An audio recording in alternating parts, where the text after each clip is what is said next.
Bom dia, hoje é terça-feira, 2 de maio e começa agora mais uma edição do Bom Dia Baixada. Eu sou Natalina Nini e vamos juntos até às 9 horas da manhã. O programa desta terça-feira é dedicado à política. Hoje o Bom Dia Baixada vai tentar fazer uma análise clara, simples e direta do atual momento que vive o país. Para que você que está em casa tire as suas conclusões e possa, se já não faz parte, integrar esta consciência necessária de mudança para que possamos ter condições de deixar um Brasil melhor para nossos filhos e netos. Para tratar do assunto, eu recebo Rogério Merrana, presidente da Comissão de Direito Eleitoral da OAB Santos. Rogério, seja muito bem-vindo ao nosso programa, muito bom dia. Bom dia, é um prazer estar aqui com toda a nossa audiência, a doutora Clara que vai ser apresentada, do bom dia. E também com a cientista política Clara Vessiani. Clara, seja muito bem-vinda ao nosso programa, bom dia. Bom dia, Nathalie, bom dia, Rogério, bom dia a todos os ouvintes. Da descoberta de um posto de gasolina em Brasília que lavava dinheiro à revelação do maior escândalo de corrupção no Brasil, já se passaram 3 anos. Há quem diga que a Lava Jato existe para moralizar o país. Em número, são 1.434 procedimentos instaurados em primeira instância, 751 buscas e apreensões, 202 conduções coercitivas, 59 acusações criminais, mais de 130 condenações, totalizando 1.377 anos, 9 meses e 21 dias de pena. Eu pergunto para vocês, depois da Lava Jato, que Brasil nós teremos? Teremos inegavelmente um novo país. A gente já percebe na rua, e posso falar do campo do direito, uma conscientização das pessoas quanto ao universo jurídico que não existia. Hoje a gente vê as pessoas conhecendo os nomes dos ministros do STF, então sabe nomear, sabe qual a postura de cada um, sabe quem que indicou quem. Isso demonstra um cenário de conhecimento do universo jurídico um pouco maior, que a nossa expectativa é que vá se refletir no processo de escolha de candidatos. Então, que já há uma conscientização acontecendo, me parece inegável. Se é a conscientização que nós gostaríamos, no nível que nós gostaríamos e com a velocidade que nós gostaríamos de ver da população, talvez ainda não, mas inegavelmente existindo. Doutora, a senhora concorda? Na verdade, eu considero que sim, que há uma mudança, e isso que o Rogério colocou a respeito de uma outra consciência sobre a questão jurídica, sobre a questão política, eu acho que hoje em dia ela é inegavelmente a maior. No entanto, é difícil dizer como que isso vai se refletir no comportamento eleitoral. As últimas pesquisas divulgadas mostram que nós temos uma diferença sim, então candidaturas ou partidos há muito tempo estabelecidos têm sofrido esse reflexo. No entanto, a gente ainda observa a popularidade de algumas lideranças, como é o caso do ex-presidente Luiz Inácio Lula da Silva, que está muitas vezes envolvido nessas denúncias todas. E eu costumo colocar, a Lava Jato ela ainda terá muitos desdobramentos, e não é só a Lava Jato, nós temos outras operações em curso. Quais serão esses desdobramentos e o quanto isso vai influenciar no comportamento das pessoas de uma maneira geral? Porque quando a gente diz uma nova consciência, mas qual a consciência que de fato, a gente pode dizer que é nova ou que de fato as pessoas consideram que seria uma nova consciência e em que direção? O que nós temos visto também, por outro lado, é um certo desencanto com a política. Se, de um lado, existe uma consciência de que nós vivemos até agora um cenário que é de corrupção, um sistema que foi corrompido ou que nasceu corrompido desde 88, porque vamos considerar que a gente vive um novo momento republicano desde 88. No entanto, isso tem gerado, e por isso mesmo tem gerado muito desencanto. E aí fica muito difícil num cenário como esse, você estabelecer o que poderá vir. Aliás, um cenário como esse, do ponto de vista da política e do ponto de vista da história, ele é sempre um pouco temerário, porque as pessoas podem começar a apostar naquilo que é pouco conhecido, naquilo que se apresenta como uma solução final. E em política não há, aliás, a gente deve sempre temer qualquer solução final. Não existe uma solução final. Clara, você bem colocou no começo da tua resposta que a questão da popularidade do ex-presidente Lula, sim, que está diretamente envolvido com essas denúncias de corrupção e que nas últimas pesquisas ele aparece como primeiro lugar nas intenções de voto. Sim. Do ponto de vista da ciência política, o que acontece com o brasileiro? Bom, na verdade é o seguinte, você tem um cenário em que a liderança mais conhecida é o ex-presidente, Luiz Inácio Lula da Silva. Foi presidente 2 vezes, conseguiu eleger a sua sucessora e ele está como liderança política há muito tempo, ou seja, ele tem uma longa vida como liderança. Então ele é o nome mais firmado na cabeça das pessoas. Quando você faz uma pesquisa como essa, você coloca lá os nomes, são nomes, alguns deles pouco conhecidos ou alguns até já conhecidos, como é o caso da ex-senadora Marina Silva, mas a ex-senadora já tem um tempo, desde a última eleição, que ela praticamente sumiu do cenário político. E além dela, outros que estão também muito envolvidos, mas que nunca tiveram nunca foram presidentes, não são conhecidos, por exemplo, ou tão conhecidos, por exemplo, no Nordeste, além de terem sido atingidos pelas denúncias. É o caso do governador Geraldo Alckmin, de São Paulo, e do senador Aécio Neves. Além desses, nós temos um que cresce muito, principalmente no Sul e no Sudeste, que é o que chama a atenção, que é o Jair Bolsonaro, o deputado. E aí esse vem, né, como sempre em toda eleição, a gente tem aquele que corre, né, que vem como salvador da pátria, que aparece, né, o Messias, aquele que foi o enviado. Aquele que fala o que a população no momento quer ouvir. Eu costumo dizer, eu tenho muito medo de pessoas que falam o que a população quer ouvir no momento de vulnerabilidade, né? Sim. Eu acho que isso é muito perigoso quando a gente trata de política, né? E é um momento de uma crise que não é só uma crise financeira, não é só uma crise, né? É uma crise ética e moral, é o brasileiro se dando conta de coisas que ele sempre desconfiou, ou às vezes até sempre soube, vendo notícias, vendo ser noticiado algumas situações que mas eu já ouvi falar, todo mundo sabe que é assim, mas agora não, agora é assim. Agora é assim. Quando você convive com a esperança de não ser, é mais confortável. Quando você descobre que é um pouco mais difícil. E isso propicia essa situação que não só acontece, já aconteceu no Brasil, mas acontece em qualquer procedimento eleitoral crítico, a doutora sabe falar muito melhor do que eu, dessa esperança ser depositada em alguém que possa simbolizar a solução de todos os problemas, quer seja de um lado, quer seja de outro, porque você vê isso tanto, eu não gosto desses conceitos, mas tanto em direita quanto em esquerda, tanto se reunindo em um quanto se reunindo em outro, uma polarização que aí vai continuar refletindo uma disputa que na última eleição presidencial já foi assim. A polarização é perigosa? A polarização é alguma coisa esperada em determinados momentos políticos, né, em determinados contextos históricos. É uma coisa que a gente tem visto, até em razão do desgaste. Agora há pouco o Rogério falou a respeito de que ele não gosta muito dessa terminologia, desse conceito de direita e esquerda, porque na verdade ele também vem perdendo o sentido e o significado.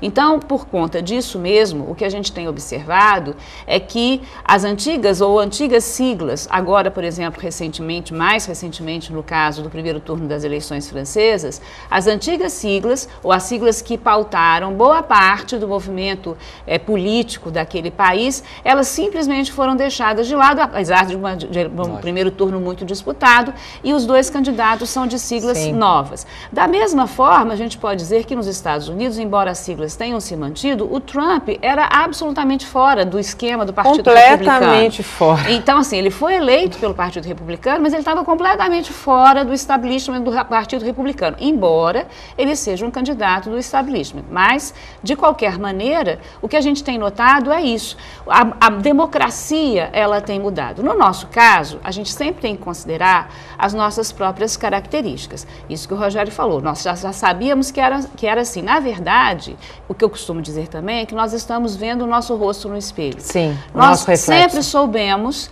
né? E eu costumo dizer que os políticos, eles não são alienígenas, eles não surgiram do nada, eles surgiram do seio da nossa sociedade. A nossa sociedade viu com tolerância e com conivência esses anos todos e ainda tem visto muitas dessas práticas cotidianas, diárias, né? O Rogério sabe muito bem disso como advogado, enfim, né? O quanto que as pessoas elas se valem dessas estratégias para conseguir aquilo que elas pretendem. E eu acho que o que nós estamos enfrentando agora é exatamente essa situação. Nós estamos vendo que até mesmo os instrumentos que nós mesmos fomos capazes de criar, porque esses instrumentos que possibilitaram a Lava Jato, a construção do sistema das instituições todas, nós criamos. E agora nós estamos vendo que elas podem e que elas servem exatamente para garantir esse controle e essa fiscalização.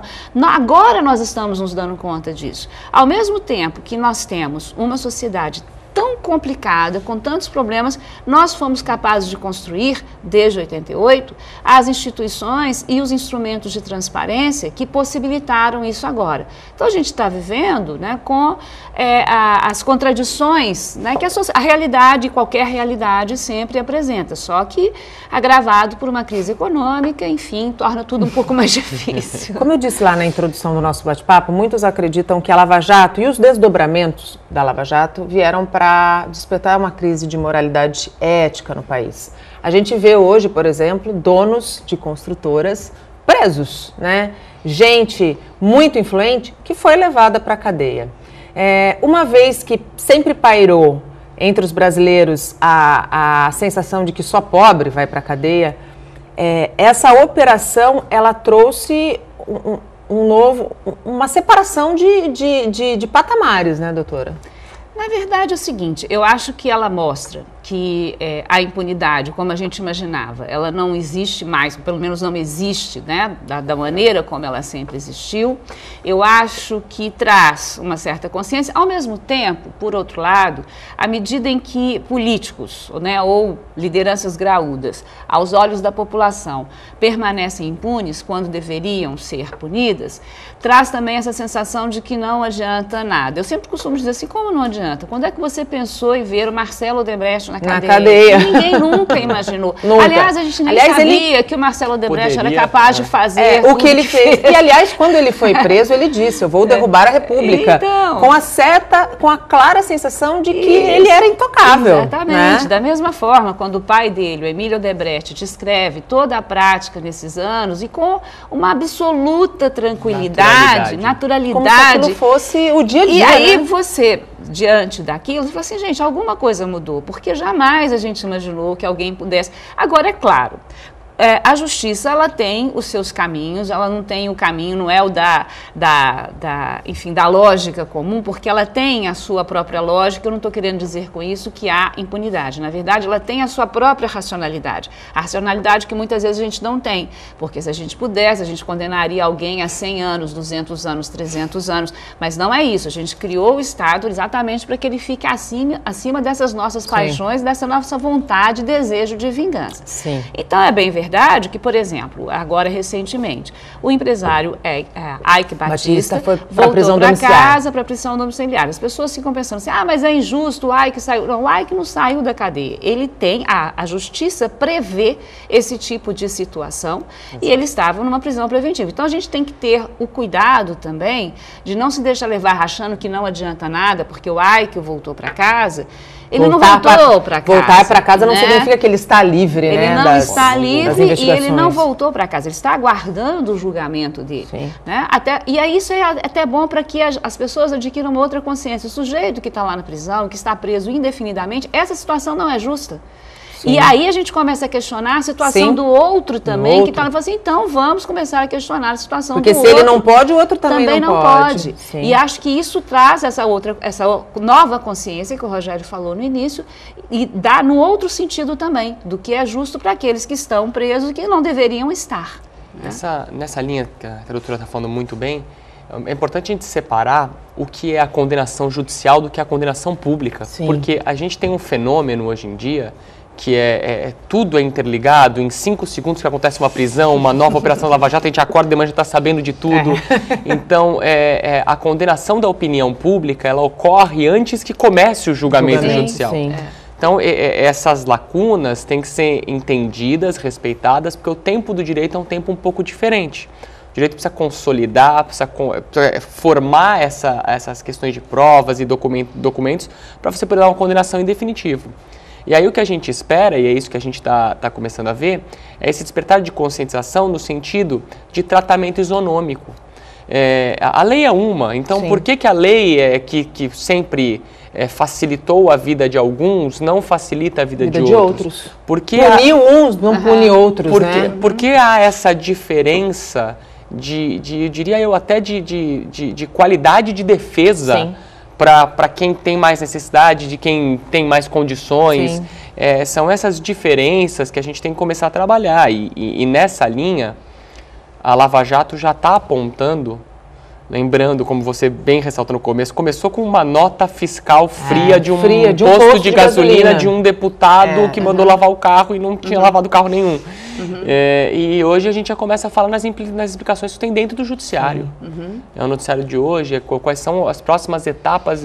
Então, isso tudo é importante, a população tem que ter consciência, tem que entender o tempo, mas tem que continuar cobrando que isso siga. Não pode esquecer, né? Sim, exatamente. E essa é a minha próxima pergunta. Nessa teia aí de corruptos e corruptores, eu costumo dizer que isso passou a ser uma discussão apartidária, porque a gente corre o risco de defender até quem é indefensável.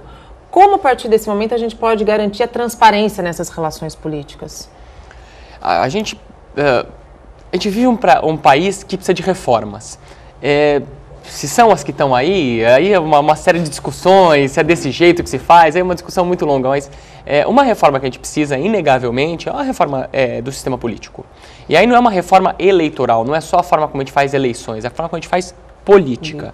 Número de representantes em Congresso Nacional, nas casas legislativas, forma de eleição, sim, mas também forma de exercício do mandato, benesses que esse mandato tem que ser repensadas, porque até que ponto alguns mecanismos que são institucionalizados dos mandatos não favorecem depois no procedimento eleitoral.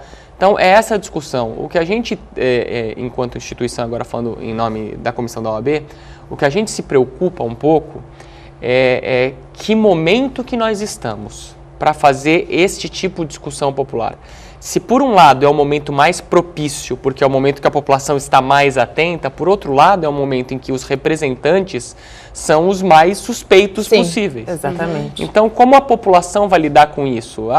Tudo bem, a gente está de olho o suficiente para aceitar representantes que... Vai ou não funcionar esta reforma com as pessoas que ali estão, Exatamente. Né? Eles vão fazer a reforma que o povo quer ou vão fazer a reforma que eles querem? Então, essa é uma discussão, uma preocupação que se tem, mas não tem como se fugir. Alguma coisa precisa ser feita em sentido eleitoral e a gente espera que não seja só eleitoral, que mexa um pouco mais com o sistema político representacional como um todo. Na verdade, é o seguinte, a gente tem que entender uma outra coisa que é importante.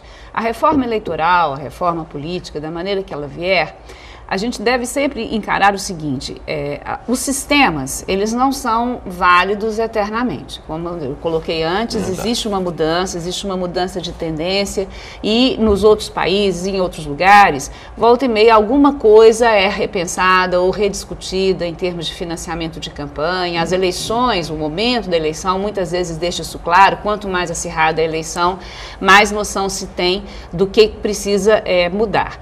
Então, qualquer reforma que nós tenhamos, ela evidentemente que vai visar melhorar, ou pelo menos é o que a gente espera, que ela vise melhorar o que nós temos aí, é o que a gente deseja, mas ela não irá solucionar, outros problemas vão aparecer. Quando a Constituição de 88 ela foi aprovada, ela foi aquele momento, né, naquela época, chamada de Constituição Cidadã, e de fato, porque ela contou com a participação de vários segmentos da sociedade, ela foi bem discutida. Anseio popular, foi uma Assembleia Constituinte, eu me lembro claramente da participação de vários setores, das organizações não governamentais, de vários movimentos sociais, indo a Brasília, pressionando os deputados constituintes, enfim, encaminhando as suas demandas.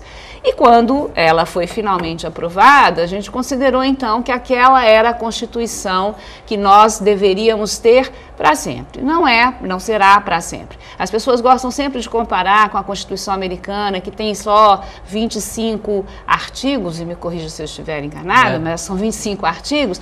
No entanto, essa é a Constituição, mas há uma série de outras legislações, as chamadas Constituições estaduais. Não, mas não é só isso.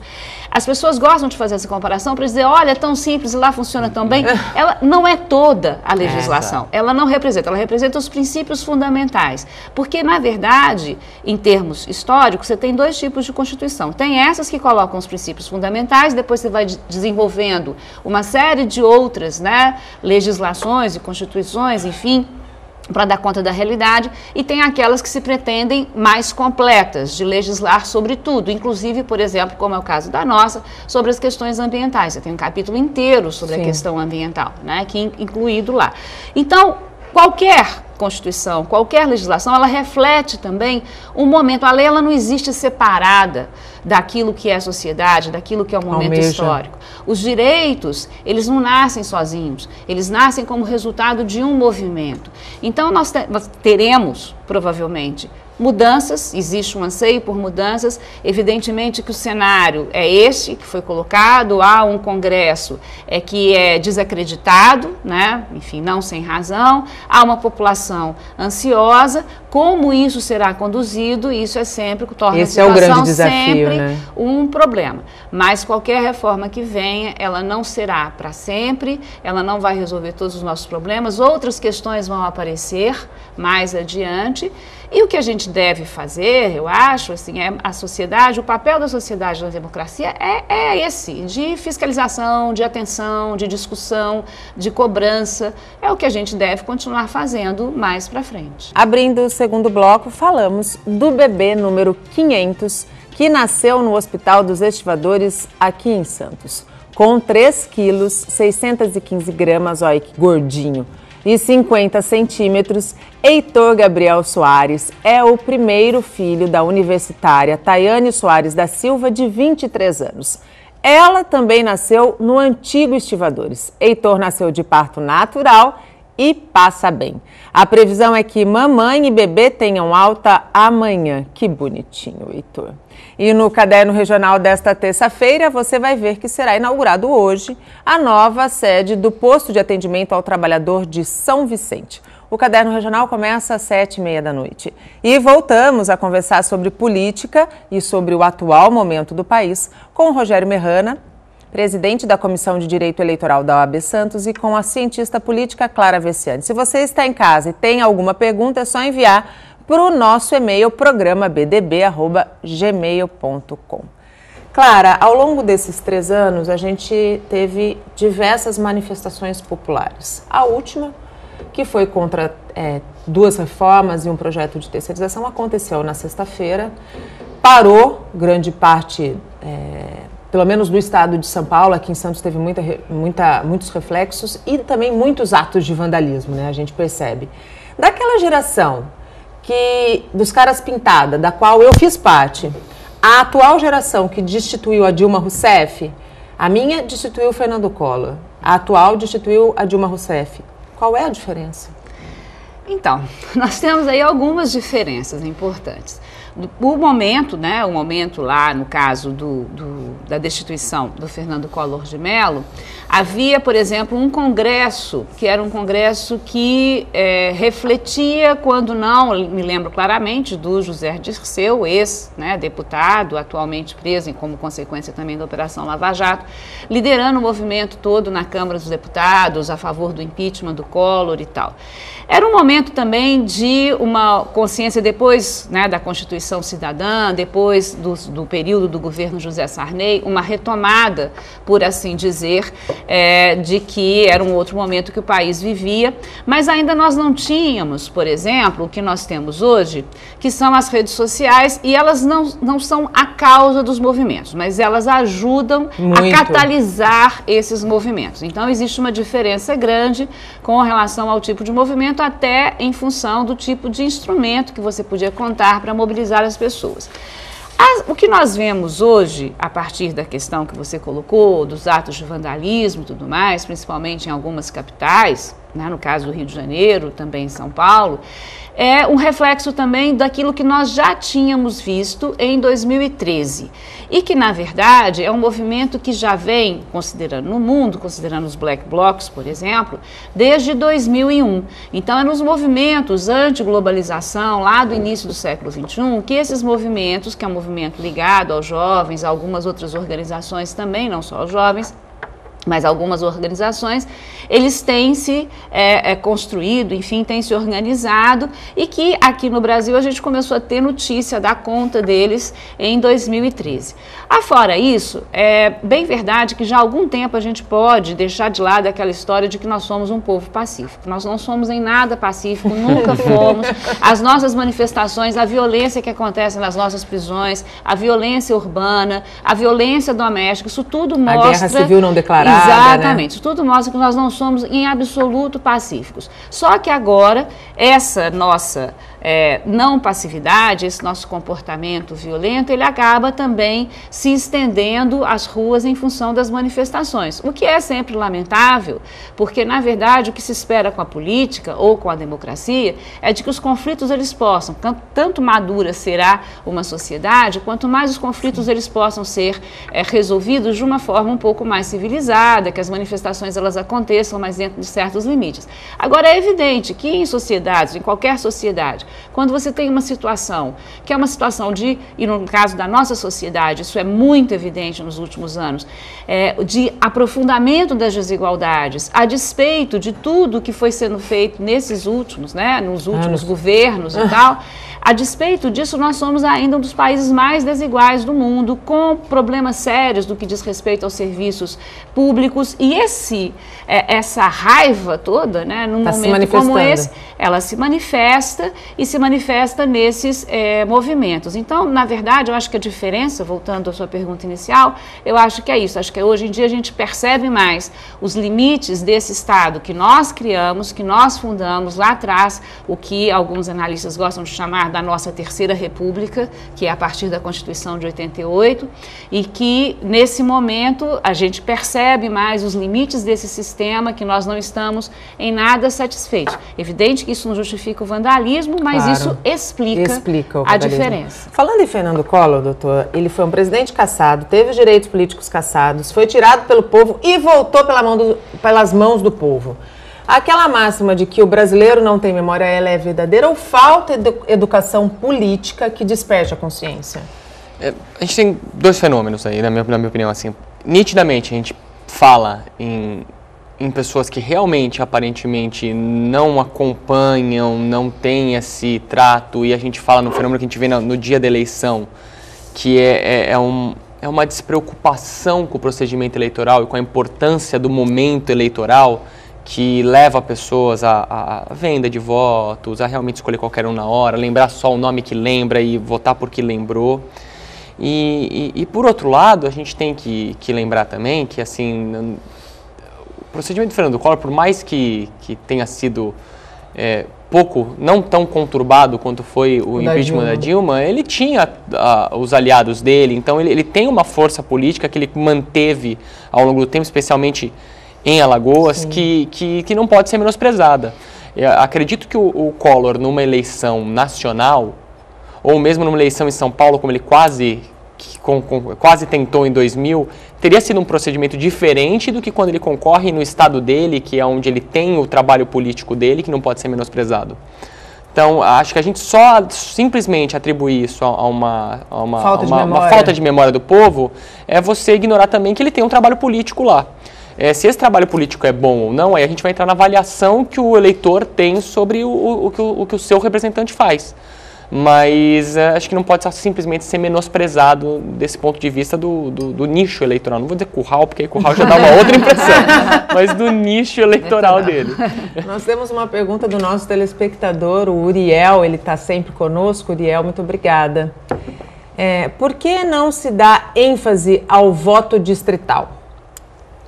Me parece que essa é uma das questões que a gente tem que passar. A gente está passando por, viu, Uriel, obrigado pela pergunta, a gente está passando por um procedimento de analisar as nossas condutas. Então, o voto distrital é uma opção quem defende o voto distrital vai defender por dois motivos, basicamente. Primeiro, porque daí geraria economia na eleição, porque você fala numa eleição segmentada. Uma eleição majoritária, que a gente chama. Ou seja, você escolhe o seu candidato, vota nele e o mais votado ganha. Segundo, por isso, pelo fator representatividade.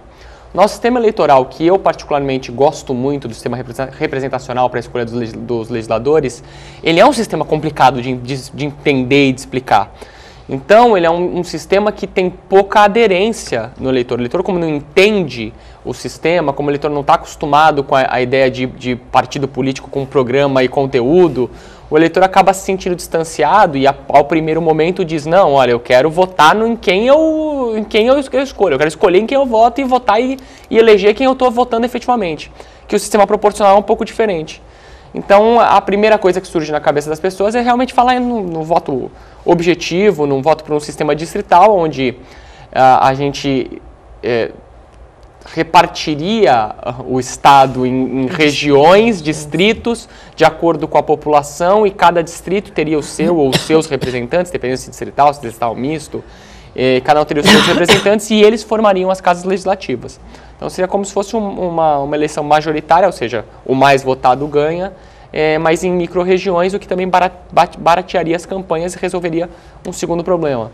Eu acho, Uriel, que me parece que, na verdade, a gente tem um processo de pouca discussão popular quanto a isso. Sim. Acho que a gente tem uma insatisfação nítida do eleitor que não entende o nosso sistema atual e a solução vai ser dada pelo Congresso sem uma discussão popular. Não sei até que ponto nós conseguiríamos fazer essa discussão popular, porque primeiro você precisa explicar qual é o sistema atual para depois vir com as propostas de reforma. Mas é uma saída que, em termos assim, para nós trabalharmos com eleições, com justiça eleitoral, resolveria bastante problema em termos de fiscalização, de custos de campanha, seria interessante, sim, é uma ideia. O que eu entendo, você colocou no início, porque esse é um sistema, né, que dividiria em distritos e tal, porque o eleitor às vezes não entende que no outro sistema, no sistema que nós temos, é um sistema de programa e de partido. Eu penso o seguinte, que na verdade nós temos cada vez menos programas e menos diferenças entre programas e partidos. E isso se deve a uma série de fatores. Eu acho que existe, na verdade, um esvaziamento do sentido daquilo que nós falávamos antes, entre direita e esquerda, e existe uma posição que é uma posição, de um lado, ela pode ser vista como conservadora, né, porque ela enfatiza a questão do mérito, etc., mas, por outro lado, ela seria vista como uma posição mais avançada, que essa mesma posição que enfatiza a questão do mérito, considera também que determinados direitos sociais, eles têm que ser assegurados e que o Estado tem um papel, ou seja, é diferente do conservadorismo, do neoliberalismo puro, ou seja, uma coisa que ficaria entre as duas, né, tanto entre a questão do mérito, do mercado, mas também sem deixar de reconhecer o papel do Estado. E como nós temos essa posição que é ambígua, e ela é ambígua até em função de tudo que o mundo tem vivido, sim, e nós também temos vivido nas últimas décadas, então a gente foi adquirindo uma outra noção, eu acho que faz pouco sentido hoje em dia, para a maioria das pessoas, a questão dos partidos, a questão dos programas. Eles perderam sentido. Pode ser que eles venham a fazer sentido novamente. É claro que quando a gente tem, voltando às eleições, aquilo que nos cerca, né, o que pelo menos acontece em outros lugares, uma posição muito clara, como é o caso da Frente Nacional, da candidata francesa Marine Le Pen, contra os imigrantes, etc., você tem aí uma divisão que não é propriamente ideológica, porque o mais interessante nessas últimas eleições é que a extrema esquerda e a extrema direita estavam com um discurso muito semelhante sobre determinados aspectos, né? Mas, inclusive, enfim. Mas isso também mostra os limites dessas ideologias, porque chegam num ponto que elas vão afunilando tanto que elas se aproximam naquilo que elas têm de mais radical e de mais extremo. E isso é uma lição importante, mas no nosso caso nós não temos tanta diferença assim. Então eu acho que o voto distrital, o problema é que eu acho pouco provável, considerando as siglas, considerando aqueles que estão hoje no Congresso, que você tenha uma maioria que aprove essa ideia. Há algumas lideranças que falam nesse sentido, representantes de partidos conhecidos também, mas eu acho que para o eleitor, né, e nesse momento em que talvez como nunca, porque na nossa história, a história partidária, em alguns momentos a gente teve esse apelo, em outros deixou de ter, mas eu acho que agora como nunca, ela deixou de fazer sentido para nós. Então acho que isso talvez refletisse mais a disposição do eleitor, ou seja, no caso, o voto distrital. A gente teve aqui nas últimas eleições, voltando um pouquinho para a nossa realidade regional, a gente tem muitas cidades em situações complicadíssimas que receberam os cofres públicos esvaziados, enfim, dívidas. E geralmente isso acontece quando não há uma sucessão de governo, quando há uma troca, inclusive de partidos que vão assumir a cadeira. Por que essa cultura de, vamos dizer assim, penalizar o candidato que vem permanece no país? Porque uma pessoa que está à frente de uma prefeitura e está ali pelo voto popular, está ali para defender os interesses do povo. Por que entregar? Por que isso acontece tanto? Por que essa cultura perdura no país? Na verdade, eu não sei se nos últimos anos, o que aconteceu aqui na Baixada em particular, as cidades da Baixada todas, elas tiveram um problema, assim como as cidades do país. Até a questão da reforma da Previdência, da reforma trabalhista, ela vem para colocar também essas questões. As cidades, os municípios, eles estão, muitos deles, falidos, e já estavam. Sim. O caso, por exemplo, de algumas cidades próximas, o caso de Cubatão já veio de uma administração muito difícil, né, sob alguns aspectos, poderia se dizer até caótica mesmo, e a cidade ainda viveu outros problemas com esvaziamento, no caso da Uzi Minas, né, de uma das atividades da Uzi Minas, que levou a uma demissão muito grande de um número muito grande de pessoas, levou à demissão de um número muito grande de pessoas, e isso trouxe para a cidade uma grave crise. Além disso, São Vicente também, que era uma cidade que já vinha sofrendo há algum tempo com algumas administrações, e São Vicente tem um problema sério, né, que é um problema da própria cidade mesmo, da atividade econômica, que ela jamais conseguiu superar, ela ainda é uma cidade dormitório, sem atividade para, enfim, sustentar, né, aquela estrutura e aquela população toda que vive lá, porque tem uma população grande também, e da mesma forma os outros municípios aqui da região. Agora, é evidente que a gente observa, sim, que há uma tendência de não se dar continuidade a um projeto, né? E aí é que entra essa questão complicada, que é a questão de você transformar toda a carreira política numa eterna disputa eleitoral. Sim. Então, assim, tudo é feito visando os resultados ou o resultado eleitoral. Se eu deixo um projeto, ou se a minha gestão favorece, enfim, determinado fulano, ou a possibilidade de fulano se manter ou manter-se com uma popularidade maior, para que facilitar? Então, tudo é visto nessa competição permanente que acontece. Evidente que o que se espera, quando se criou, quando se pensou num sistema de renovação, era exatamente para que você tivesse a renovação, para que você pudesse avaliar se é bom, se não é, para que você pudesse considerar, inclusive, a possibilidade de manter naquele determinado projeto ou trocar por outro. Mas, dificilmente, os gestores, porque prefeitos são isso, são sempre gestores do município, os gestores públicos, eles têm, nos últimos anos, eles têm se pautado por isso, têm deixado de lado esse interesse maior e se envolvido cada vez mais nessa competição eleitoral. O discurso, quase sempre, isso é uma coisa terrível, né? E é uma coisa que até outras lideranças ainda mantêm. O discurso quase sempre é um discurso de campanha, né? Quase nunca ele é um discurso de projeto, é sempre fazendo e tecendo comparação com gestões, às vezes, muito anteriores. Sim. Então, por exemplo, no caso do Partido dos Trabalhadores, até hoje eles falam uma herança maldita que é de 14 anos atrás. Então, assim, fica complicado. É um discurso ainda de porta... Daqui a pouco debuta, né? É um discurso ainda de porta de fábrica, né? Fica aquela coisa meio complicada. Mas todos, e não só, no caso eu falei do Partido dos Trabalhadores, mas outros também têm se conduzido da mesma forma, sempre reputando enfim, a gestões anteriores, a mandatos anteriores, e dificilmente você tem uma ideia de projeto. Na verdade, perdeu-se a ideia de projeto para a cidade e perdeu-se a ideia de projeto para o país. Quase nunca você vê uma proposta de um prefeito, de um candidato em termos de um projeto de desenvolvimento para uma determinada região. Triste isso, né, doutora? E preocupante, né? E o triste é a gente ressaltar que, assim, é dos dois lados. é quem está saindo da administração, que faz de tudo para quem assumir sem saber como é que tá as contas, não faz um procedimento de transição aberto, como quem assume aquele discurso de não, a culpa não é minha, eu peguei assim, eu tá aqui assado, tudo bem, mas a gente votou em você. Resolve quer que você resolva o problema. Foi exatamente por isso que a gente votou em você, provavelmente. Exatamente. É porque a gente sabia que tinha um problema então... mas a doutora tá perfeita nessa análise. A questão é que a gente continua fazendo eleição quando tem que fazer administração. Continua fazendo politicagem quando tem que fazer política. Exato. Sim. Né? Termina hoje o prazo para regularizar o título de eleitor. Quem não votou e não justificou a ausência nas 3 últimas eleições ou não pagou as multas correspondentes, precisa regularizar a situação perante a Justiça Eleitoral. Se perder o prazo, os eleitores que não estiverem regulares correm o risco de ter o título cancelado. O cancelamento automático vai acontecer de 17 a 19 deste mês de maio.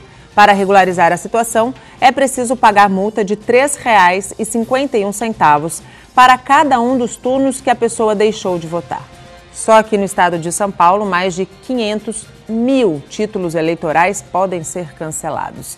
E seguimos conversando com o Rogério Merrana, presidente da Comissão de Direito Eleitoral da OAB Santos, e com a cientista política Clara Vessiani. Ainda dá tempo de você participar. Se quiser, manda sua pergunta para o e-mail que está aparecendo aí na tela. Rogério, eu tenho que aproveitar a sua presença aqui para repercutir. É um número bastante alto, 500 mil eleitores só no estado de São Paulo. Eu acho que a multa, eu sempre falei que falar o valor da multa é desestimular o eleitor a regularizar a situação, é uma multa... Porque no Brasil o voto não é obrigatório. Né? Então, assim, quem tem... Vamos para a situação mais complicada. Título cancelado significa o quê? O cancelamento do título, na prática jurídica, significa que você não tem prova de cidadania. Então, você não consegue exercer alguns direitos básicos da cidadania, como a gente diz, ação popular. Grande coisa, a maioria das pessoas não sabe o que é isso, mas você não consegue passar num concurso público porque você aprova que você está regular, é o título de eleitor, você não consegue tirar seu passaporte. Então, tudo isso porque não sai uma certidão, que é uma certidão chamada certidão de quitação eleitoral, que prova que você está regular perante os seus deveres de cidadão. É um problema muito fácil de resolver mesmo, até barato de resolver, mas isso presumindo que seja que você não votou, certo? É diferente de quem tem um problema com a justiça eleitoral por conta de ter sido candidato, aí pode ser um pouco mais complexo. Mas a maioria das pessoas geralmente é porque não vota e esquece de justificar. Então realmente, se eu não me engano, R$ 3,51, foi dito aqui, eu não me lembro de cabeça. Mas tem que ir lá, tem que ir até o cartório eleitoral, pedir uma guia, fazer o pagamento, comprovar para você fazer a regularização. Para você poder voltar a ter esses direitos. Você basicamente e para poder exercer a cidadania, né? Se você quer um país diferente, você tem que exercer o teu papel de cidadão, né? O ideal era que não tivesse aqui dizendo, olha, você não vai conseguir seu passaporte para viajar, e que eu dissesse para você, olha, você não vai poder votar na próxima eleição, e aí você vai ficar sujeito a ter como administrador o que os outros escolherem. Sim. Sim. Eu acho que isso é a principal herança, o principal recado. Vamos falar rapidamente um pouquinho das reformas. Tivemos a terceirização, o texto da reforma trabalhista aprovado na Câmara dos Deputados e provavelmente vai passar pelo Senado. Como é que vocês avaliam a necessidade dessa mudança ou não da relação capital-trabalho? Na verdade, existe uma necessidade de mudança, porque a relação capital-trabalho ela não é a mesma, né, que era, por exemplo, quando, no caso da CLT, ela foi criada, que nós estamos falando aí dos anos 30 do século XX, e evidentemente que outras mudanças já foram contempladas nesse meio tempo, tivemos grandes mudanças ainda, por exemplo, foi falado aqui no período do governo Collor, outras mudanças introduzidas também durante os anos FHC e que mudaram também parte dessa legislação, embora a essência da CLT ela tenha sido mantida, mas já tinham sido introduzidas algumas mudanças, como a própria questão do banco de horas, enfim, que não havia, né, e que foi colocada isso ainda nos anos 90. Mas existe uma mudança significativa no que é o trabalho hoje, no que é o capital hoje. Na verdade, alguns economistas têm colocado, é o caso, por exemplo, do André Lara Rezende, que é um economista conhecido, já foi presidente do Banco Central, integrou a equipe do Plano Real, e ele tem colocado várias vezes nos seus artigos e também nos seus livros, além dele outros, que o capitalismo ele vive um momento de grande mudança. A crise de 2008 foi, na verdade, uma transformação, ou significou, na verdade, sinalizou o esgotamento de um determinado modelo. Então, nós temos que pensar num modelo que seja mais sustentável, não só do ponto de vista do capital, mas do ponto de vista do trabalho também. Garantir trabalho por mais tempo, para mais gente e mais direitos para mais gente também. Daí a necessidade de você pensar essas reformas, porque o mundo é outro mesmo. Falando de uma outra reforma que não foi tão fácil assim, que parece que ainda vai ter cenas de vários próximos capítulos. Essa semana, teoricamente, é uma semana decisiva para a reforma da Previdência que parece que emperrada. É necessário mudar esse regime previdenciário? Inegavelmente, o Brasil precisa enfrentar a reforma trabalhista e a reforma previdenciária. Se são essas reformas do jeito que vieram propostas pelo governo, a gente não tem essa convicção. A gente vê muita gente trabalhando com números. E na questão da reforma previdenciária, a gente precisa separar uma coisa. Há uma diferença entre previdência e seguridade social. Seguridade social envolve várias coisas, inclusive a previdência. E o que dizem alguns é que a previdência não seria o grande problema, que ela precisa de uma reforma menor, porque o Brasil é um dos últimos países que ainda trabalha com aposentadoria por tempo de contribuição. Tem que ter uma idade mínima para todo mundo, esse é um daqueles pontos que não é negado por quase ninguém. O que a gente tem a dúvida é que se todas essas questões, principalmente as questões de cálculo de benefício, sim, são tão necessárias se a gente também mexer nas questões de seguridade social, se a gente também mexer em benefícios que não são contributivos, se a gente mexer com benefícios que são financiados pela Previdência, como LOAS, que é um direito que a pessoa tem por simplesmente ter uma necessidade. São benefícios que a sociedade sempre entendeu importante e que talvez hoje não entenda mais. Então precisam ser reformados junto com uma reforma previdenciária, mas não só uma reforma previdenciária, porque a gente fica com a sensação, para encerrar, que a gente está fazendo a reforma previdenciária como um mecanismo de custeio das relações sociais. E não é isso. Não é a proposta do governo. Não pode ser, né? Se for, pelo menos que seja às claras. A nossa proposta é essa. E a população decide se aceita ou não. Gente, o nosso tempo acabou. Muito obrigado pela aula que eu tive de política aqui com vocês. Eu sugiro aqui que vocês voltem mais vezes, porque este é o papel de um veículo de comunicação. A responsabilidade de um veículo de comunicação é informar e informar corretamente o telespectador para que ele possa, aí sim, com informação, tomar a decisão mais correta. Muito obrigada, doutor Rogério, pela tua participação. Muito obrigado, Clara, pela tua participação.